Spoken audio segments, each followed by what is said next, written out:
What do we got now, y'all? Oh, we got a surprise for you. We're celebrating the 26th anniversary of Rubberneck hit album, and we've got some of the cats here that made it very possible. We've got Miss Lisa Umbarger, bass guitar, Mr. Charles Mooney III on the electric guitar. Yes, sir. Mm-hmm. The first and second couldn't be here, but we've got the third, and third time's the charm, huh? Oh, y'all, it is a pleasure having y'all here. Thank you for having us. Yeah. Yeah, thank you. All right, let's kind of dive on in. So I want to start off where the album starts off with, Mexican Hairless. So it sounds to me like someone said, okay, we need an album opener. What are we gonna call it?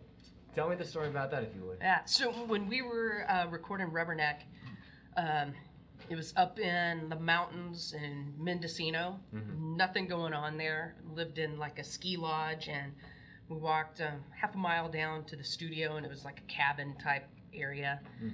And we drank a lot of beer, and our favorite beer that we were drinking at the time was Chihuahua beer. Oh, Chihuahua. Yeah. Still around, we're trying to get a sponsorship. I am pretty sure they are. Yeah, so let's talk about Chihuahua beer. It's delicious. It's just like, a better Corona. So it's just a nice light Mexican ale. And so when we had this surf type fun instrumental, and we were screwing around with it and didn't have a name, and we were drinking a lot of Chihuahua beer, and we decided to call it Mexican Hairless because that's a Mexican dog. And that's how that came about. But we just needed we didn't know what to do with that song, and no words ever came up, so it stayed an instrumental, and it was just fun to put at the beginning of the album. Very good. Yeah. I was playing. I remember like dropping the needle, so to speak, on that the first time, and I was like, "What is it?" And it's like a jam, like a 150 jam or something like that. But it's groovy, it's rad, and that kind of brings back around to what we were talking about earlier over at Arlington Live, is the how surf kind of correlates with punk music. So that's pretty neat. Yeah, yeah. It was just something that we were screwing around with in rehearsals, and it was just an earworm, and we never would let it go. So when we were warming up or waiting for the mics to be set or whatever, we would play that one because it was just fun. And we used that one to open up a lot of shows because it just jump right in and play an instrumental, and it's fun. I feel like it's important to have like a great album opener like that. You think like Running with the Devil, that whole car horn backwards and stuff like that. It really kind of immerses you in the album. It's the epilogue or the prologue, if you will. Yeah, it sets the tone for everything. Yeah, definitely. All right, well, cool. Now we've opened up the novel, let's get into some chapters here. So, cutting your teeth at early venues around the DFWA, what was popping off at the time? I know now we've got places like Lola's. We had the Moon Bar, rest in peace, and some other great places. But tell me about some places y'all visited that kind of inspired your sound. Well, the very first place that was really the most important was the Axis. That because we had the stigma of being a Fort Worth band, and so we really weren't getting into Dallas early on because they just weren't interested in us. And luckily, we knew some very dear people that got us into the Axis and got us started there. They really just, that group was really like a strong circle of friends at that time. Right. And it was so cool because it was Michael and Kelly Parker that opened up the Axis. And the bands they were bringing in, that's where we played with Fugazi, the Goo Goo Dolls, Nirvana played there. Yep. Afghan Wigs. All these major bands that were coming and stopping in Fort Worth in the hospital district. And by Magnolia, am I correct? It was. Yeah. Yeah. Cool, yeah. I heard the guy from Waco, that Mount Carmel and stuff, used to have a band that they would play there from time to time. I would not doubt it. I would not doubt it. Ooh. There was actually, when we played a show in Houston and we were coming back on I-35, the standoff was going on. And so we kind of drove by slowly to. We actually. The Rubberneck in there. Yeah, we did get out. We did get stopped. Out of that. Yeah, we stopped. This is a good story. Let's it was going on. So the Davidian compound was on lockdown, and this was going on, and we heard on the radio that it was on fire. Was that when it was already on fire? See, Anyway, well, it was happening, so we stopped and we parked along. The closest we could get was along this little farm road, and it was like a carnival. There was people set up selling barbecue and T-shirts, and they had telescopes set up so you could look at the compound and check it out. But it was like a real party atmosphere. People were playing music, and I remember we bought some sandwiches and T-shirts. Right. And I got a David Koresh shirt. I think it said, "What would David Koresh do?" Like Jesus. and Todd got a shirt that had a baseball field with the compound in the outfield, and it had a scoreboard, and it said Branch Davidians to ATF 0, because I think they'd taken out a couple ATF guys at the time. Yeah, but that was amazing to drive by that. Oh God. Right. It seems so punk rock now. It's like, but at the time it was like, let's go look at this. Yeah. But now it's like, feels dirty. Well, you gotta have a bit of a dirt on the tires, some character to keep the car going. Right. Okay, this is a good one, y'all. So, I used to go to, camp back at PK Lake a couple years back, a couple summers ago, probably 10 or so. And there was this rumor around the campfire that Possum Kingdom may be about some dark stuff here. So y'all want to touch up on that real quick, or y'all want to pass that up? Are you taking it? Sure. That was an interesting time period, because what happened is Todd was really getting the flow of writing songs, and sadly his first marriage was going through some major turmoil. And so, being the great friends we were, we bought beer and rented horror movies, because we worked at the video store, video section of Sound Warehouse. Yeah. And what better way to take his mind off of the problems and the issues than to have horror movies and beer? And so I can only speculate, but I think his mindset then, he was struggling. I mean, it was not an easy situation. It never is for anyone. And what ended up happening is all these songs started coming out darker and darker. And so they just kind of seemed to take on a theme, and all of a sudden all these songs started coming out with the whole... Now, the reason why it's about Possum Kingdom is because his brother, who's a lawyer, owned a lake house on Possum Kingdom Lake. Okay. And so Todd's parents and they'd go out on the boat and everything like that. So there's the familiarity with Possum Kingdom Lake, and that's how PK came about, because he was kind of taking the situation he was going through in life, and then that experience of being at the lake. The birth of a staple right there. Right. It's incredible how you can take pain and turn it into something so beautiful and things like that. Like the Misfits were very much inspired by horror movies and B-roll kind of stuff. So it's really neat to hear that, actually. Well, and I mean, expressing yourself through that process it's a therapy in and of itself. It really helps you cope. It helps, put your thoughts down on paper. Definitely. Right. So, yeah. And it did this Just let really it all cool out. thing where the Toadies started creating Texas folklore. So the stories started building upon the stories, and it became, because we wanted it to be about Fort Worth and this area. A lot of the stuff we were doing, we wanted to be the music to be intrinsically Texas rock, and the more it was infused with Possum Kingdom Lake and things like that, we started writing ghost stories, man, like Texas stories, and started becoming part of the folklore, like a jackalope. Yeah, and with folklore, you don't have to do anything. You just sit back. What you do is you don't talk about it. Right. You then let everyone else tell the story. Yes, Exactly. let it develop. And I'm sure there's so many different versions of what it means and all this. I've heard vampires. Yeah, that's the one I grew up here. Yeah, that was the Yeah. only. Yeah, exactly. So it really is. And then we just sit back and kind of smirk. Right. Because we know the truth. Right. That kind of stuff is great. You know, people go, oh, let me find out the lore on this stuff. You know? Yeah. They make a ritual sacrifice, you know. Who knows? Yeah. But, yeah. And the folklore is always more interesting than the real story. So it's like, Right. oh, let's go with the folklore. Yeah, let's stick with that. Yeah. And we were real careful when Possum Kingdom first came out to not even discuss what it's about. Yeah. That's why we did it. We just let it take off. And when we would play Florida, there was a vampire subculture there, like a really big vampire subculture, and all these little goth kids with their teeth filed would come to our shows, and we didn't know why. Like all these kids would come in and go, man, I love Possum Kingdom. Talk to me about it. And we're like, it's a song.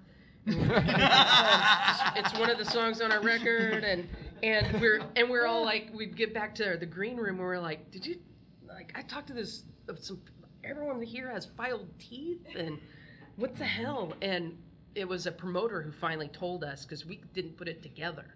It was not a vampire song to us at all. But, yeah, the kids with the fangs came out. That's great. It's a great crowd. That's a good cover-up. That's a good cover-up for a ritual. Yeah, I know.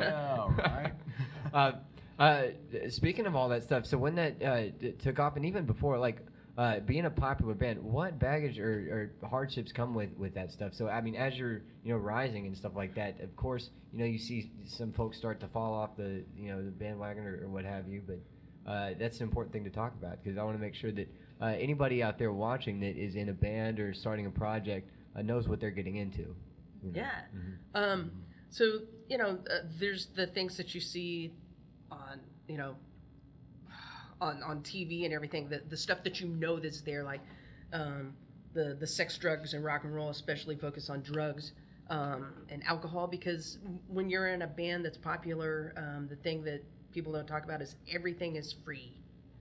It's suddenly, you're in Texas in a little band playing a club and, scrounging, saving up money to get a guitar, and then all of a sudden people are giving you guitars, and they're giving you drugs, and they're giving you all these other things, and it's free. It's free ride everywhere, which is interesting.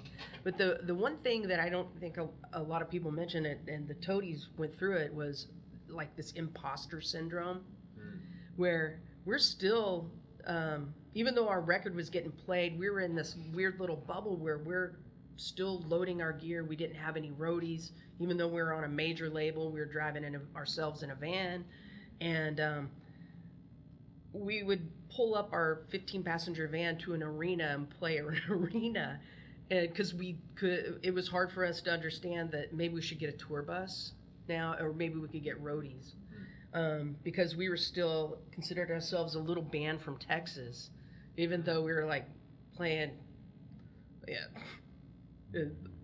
United Center in Chicago.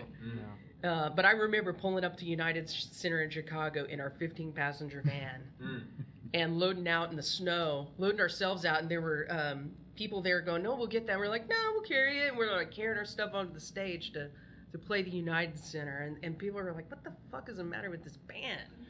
And it took our record label, our A&R guy came out on the road, and he said, I'll never forget this. He was like, you guys are making the kids sad.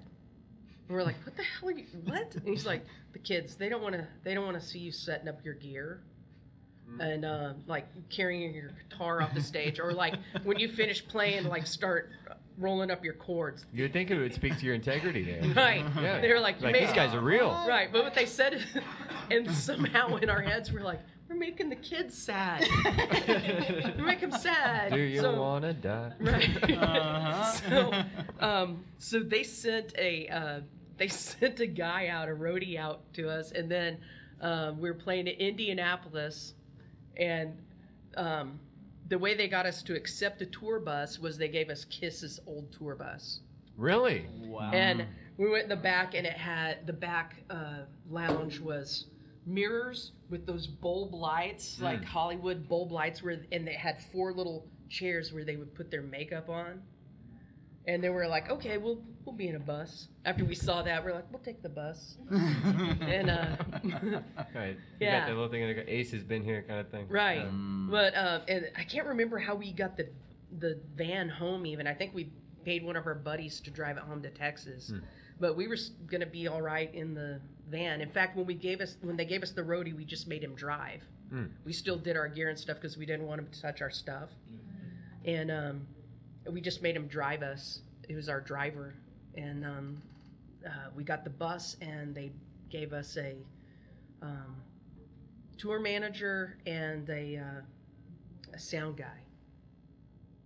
And kind of went from there. And then we're like, we kind of like the bus. And then, like, started going to hotels and, like, throwing TVs off the balconies because you have to be rock and roll. Right. Oh, yeah. I mean, you buy the land, you get the Indians. I Right. say that as a Native American. Right.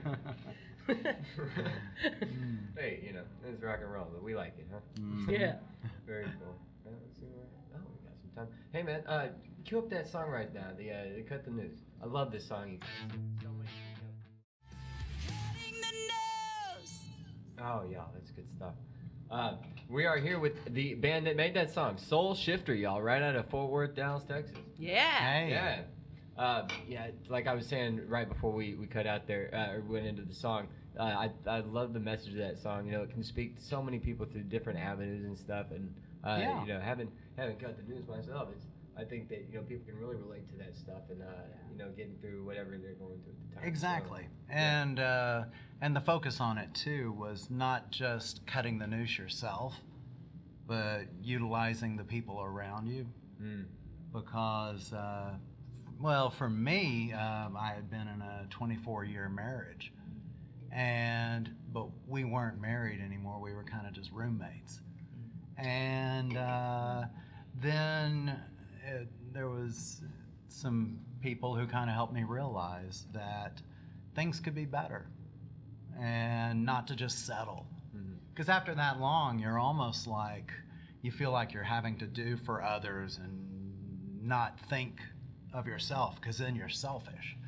But at sometimes you need to really be selfish just to take care of yourself. Right. And then considering the other person, too, sometimes if you get locked in those muscle memory kind of things, you have to be like, what are we doing, Yeah. Well, that's the thing, too. Selfishness has kind of a negative connotation. It Because, does. in often cases, it is a bad thing. It is, but yeah. You have to be able to look out for yourself before you look out for other people, or you can be productive. Or because if whatever it you're is not you're in a doing, good state, then your spouse, your whoever, bleeds out. then exactly, it all rubs off onto everyone. Exactly. So sometimes it's you gotta cut yourself away from whatever the situation might be. So Speaking of that, the current members of Solshifter, former founding members of Toadies, so it kind of goes back full circle there. Yeah. Speaking of, go ahead. Oh no, I was just going to say, and I think Solshifter's been 2 years this October when we'll have first rejoined. And for Matt, who's our drummer, who used to be with the Toadies for a little while, Lisa and myself, we hadn't played for about 21 years together. And there was one night where we went up and we did 3 songs as an encore for the band that Jennifer, our singer, and Matt was the drummer, and Steve, our guitar player, they were in another band. And we went up there and played 3 songs, 3 Toadie covers, and it was just like we hadn't missed each other. Yeah. And it's amazing how that can come right back. It really is. Yeah. And then after that, Lisa and I were like, we gotta take advantage of this. And so that's how all this came about. So, and it's just been wonderful. Yeah. I remember we were still on stage. The show was ending, and people were still in the audience. And Charles and I looked at each other and were like, let's do this some more. Are you ready to do this some more? This is really cool. And we both were like, yes. And like before we even got off stage from that one time, we were like, okay, this is what I was looking for. Yeah. So. And I think it brought back the experience we had when the Toadies was really fun.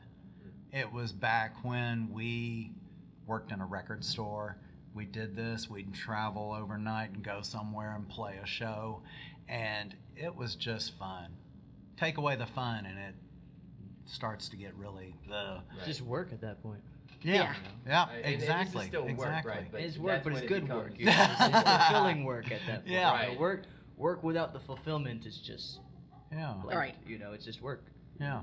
And Yeah. music, I think, had been work for us for so long in between. And when we got back up there and experienced ourselves getting to play together, we had fun again. Definitely. That's pretty So, sweet. You know, and I saw somebody comment on the post that said it's so great to see y'all back on stage together.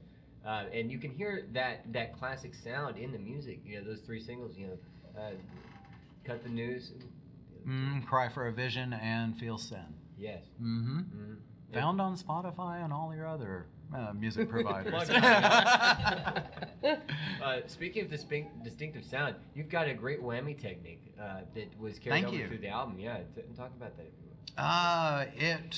It all came about in a funny way because when I started the band, the Toadies, with Vaden, I did not know how to play guitar. I'd been doing sound for a band, one of his cover bands called Gunga Din. And he liked the ear I had for music. We went to a Smithereens show, and Lisa was there too, a Smithereens show at the Hard Rock in Dallas. We had such fun. The next day, Todd came up and said, "Do you want to start a band?" And I'm like, "Well, I don't know how to play guitar." He's like, "No problem, I'll teach you." And it's like, I didn't even own a guitar, and ended up getting that one. And you, of course, the easiest part is learning the chords and things like that. Lead, that's a whole nother situation. And to cover up my lack of knowledge of playing leads, I installed a whammy bar, a Kaler tremolo onto my Les Paul. And because I was influenced by Jesus and Mary Chain using feedback, I love that sound. And I was like, I'd love to have that feedback. And rather than the chaos from their first album, I'd like to control it, see what I can do with that. And so to cover up my lack of lead ability, I used the whammy bar. And that became the signature sound. Well, and it's funny too because you talk about controlling that feedback, and you're actually one of the examples I use when talking about that with other people of like, you know, how cool I think it is when people manage, because feedback, you know, it's a feedback loop. It can be a problem, but if you know how to take control of that and use it in your favor, you know, you see it in old, you know, Hendrix used to do it a lot, you know, and things like that. So I think that's cool. It's kind of an advanced Stevie Ramone approach, you know, and Johnny Ramone, when he would play like the solo, like we were talking about earlier too, "Wanna Be Sedated." Yeah. But yeah, it's very cool. And then Lisa, you bring like excellent bass lines to things like there's great bass breaks and stuff. It's kind of reminiscent of like Michael Anthony stuff, you know. It's real, just like, okay, cool. We've got Eddie's solo, but then no, you know, oh wow, is that a bass line? Let me dance, you know. We can talk about that if you would, because you got that classic Rickenbacker, that Paul McCartney thing. Right. The way I always approach bass is it's another, it's like a drum that you can tune. So I wanted a real percussive sound. So instead of playing it like a guitar, I play it like a drum. And so I always wanted like a real percussive sound. And again, that's because I didn't know how to play when I started the band, when we started the band either. Yeah. So I was trying to figure out what to do, and I was like, well, if I hit notes like this, then I'm covering up some other stuff. And a lot of the weird time signatures were actually happy accidents because I didn't know how to play like the bass line in a way. Yeah. Todd was saying, hey, maybe you should do this, and I couldn't get it. And then it has that weird bass line for a way because I couldn't play what he was trying to show me, but it made this really beautiful, cool, catchy bass line. And so most of what I was doing was like trying to figure out the bass. And you know, and as we got to when we finally recorded Rubberneck, I could do more complex bass lines like Backslider. It's got that little funky groove. Yeah. That because I was getting more confident in the bass lines that we were writing for this, but most of the stuff, the earlier stuff, I come from the water and stuff, is this really stripped down, specific notes, and not a whole lot of walks, not a whole lot of flair to it, because I'm learning how to play, so I made it more percussive and focused on the sound. And depending on the song, I feel like that speaks even more. Just this, when you use just a couple of notes on a walk or somebody, because that's danceable. That's when someone goes, oh, yeah, and they can dance without spilling their drink at like 130 Yeah. BPM. But yeah, that's real neat. Thanks for sharing. Yeah, I like it to be able to breathe too. I don't want to like fill in a bunch of space with like bass leads. Yeah, it's less is more. Yes. Just stay in the pocket. You don't got to be too fancy with it. Right. Oh yeah. And it's so funny to see, because I have a VHS tape of like when we played in a kitchen, outside of a kitchen area inside a house, because we were just doing some little house party. And I had just learned to play, Lisa had just learned to play. And I mean, you can tell how much the improvement was so quickly, because she's there and I think she's stomping her foot the whole time. And then she'd also have to move to let people in and out of the kitchen while we're playing. So you see that early stuff. That's and a house it's like, party. Oh, it is. Oh, It yeah. is. And when you see that, it's just like, oh my God. And now she plays like this, and it's like, yeah. It didn't take long for her to really create that great foundation. Or him. That's, I don't know, it's just a really cool story, and God, I'm gonna sound really cheesy, but I freaking love this guy. And we do Matt love each and other. Jennifer, I have a band of people that I love, and it's the first time that I got to experience that. These people that I truly freaking love, and we're having so much fun, and I think it comes through. That's great. Yeah. And you can hear it in the music, like in seeing y'all on stage, the way y'all cooperate. And I think that's so important to a band. There's so many bands that just get together and they go, all right, so you're playing bass, you're playing drums, you're playing guitar. Okay, cool. But when you've got a solid connection, I mean, I may be getting kind of, deep here, but like it's kind of like relationships or something like that. I mean, you can be happy in a relationship, right? That we were talking about, but it's when you have that constant like synergy and that that really shows through the music. So, Yeah. Power Rangers, when they finally form, they make this big. I don't have Yeah. to, but yeah. Yeah. They It's form, they Voltron. make this, Yeah. the big one. Oh, wow. Right quick, while we mentioned house parties, give us a quick story about a great house party you went to, or something that was going on. Wow. You got one? I don't think we ever made it. We did some house parties because, so in the early days of Fort Worth rock bands, there were not very many places to play. And after the cops shut the Axis down, there was no place to play. So everything, all the rock and punk shows moved to houses. And God, how many of those were shut down by cops? So even if we started in the day and everyone talked to the neighbors and said, hey, we're going to have bands, we'll cut off before 9 o'clock, someone always called and said, my baby can't sleep, or whatever. But the cops always broke it up. And so it was basically just trying to find the house where people wouldn't call the cops. I think this wasn't a house party, but we actually played at a Weatherford military hangar. Is this where you filmed the PK video, or is it a different one? Different one. Different one. But actually, I think I do have a video of this on my YouTube channel. No. Check it out. Charles Mooney on YouTube. The third. But what it was it was like an all-day show, and we were the headliner. And we got there, and the stage was made up of folding tables. And yep, they were folding tables all put together. And it was just like a big old punk scene. I mean, kids with skateboards, mohawks, cool crowd. Yeah. But you get there and you set up, and when I went up to the microphone to check it, I had my hand on the guitar, and I went, "True," and blue light just went all through my face. And so we weren't grounded. And so I ended up, at the beginning of one of the videos, I'm sitting there on the stage just kind of trying to regain my senses, the faculties even. And then another funny part was Todd was getting to a part of a song where he screams, and he's like, "Ah," and then he gets shocked. And then he falls over onto his back and he starts convulsing. And you know what? We were so damn professional, we kept the song going. Yeah, it's part of the show, y'all. Oh, yeah. And it was just kind of like, we were like looking at him, and there he is on the floor doing this. And, but yeah. And then he got up, didn't know where the hell he was. He's like, let's do a song.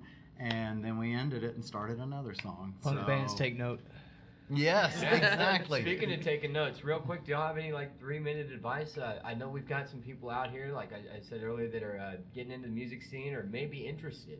But what advice would you give? Because you can say take your time, all that stuff. But I'd love to hear y'all's perspective on that, right quick. Talk about everything. So nothing's off the table. Yeah. Has to be like this certain. A different level of honesty that you're talking about it being like a marriage, and it really is. So there's this intimacy that happens with your band. You should be able to talk about money. You should be able to talk about anything. Should be on the table. You talk about it. And if you can't talk about it, if you can't be honest with each other and talk about those things, if anything's taboo, then examine it and get through it, because those are the things that stop progression and stop the creative process and ultimately break up the band. Yeah. I think another important thing too is respect everyone else in the band and respect what they bring, because it's kind of like, you may have been the one that wrote the song, but sometimes you've got to realize that those other people that are in there with you are providing things to make it sound like it finally does. Don't get on a power trip, and respect what everyone brings. Right. And reward them for what they bring. Right. We have the Foo Fighters approach to songwriting, where when we write a song, it's split equally. Yeah. No matter what, Charles has Lyrics handled and music. Charles has handled the biggest part of the songwriting in the beginning, and we had discussed this before we even started, that one of the things that we wanted to happen, no matter what, whatever someone brings to the table, we're sharing it equally. And that's what's kept the Foo Fighters going too. Whenever I talked to Dave, he was like, if I was writing all the songs and getting all the money, all these people are gonna are gonna be there's gonna be something that's wrong with this. These guys are not gonna be happy because I have a certain level of comfort that they don't have. And so before we even considered ourselves a band, that was the discussion that happened with all of us. It was a really, really frank discussion. So that kind of money's off the table. It's we're all sharing it. It's 5 ways, all pulling it the same way, and so money's not going to be a point of contention with us. Because sometimes, we're a product of the environment around us. Sometimes, and especially with songs, it's like that song may have not been written if so and so wasn't in a room, kind of thing. Or this experience hadn't happened. But no, that stuff is all very relevant with Right. songwriting. Very much. It's all connected. Yeah. Real quick before we go, I've got a symbol here, and we'd like to sign this all together. And what we'd like to do is, if you're out there, please make a donation to a charity of your choice. We're going to sign this and comment below with a receipt, and we're going to pick someone on the next show, and we're going to send it to you. Sweet. Yeah. All right, cool. Y'all, thank you so much for stopping by. We'd love to have y'all on again.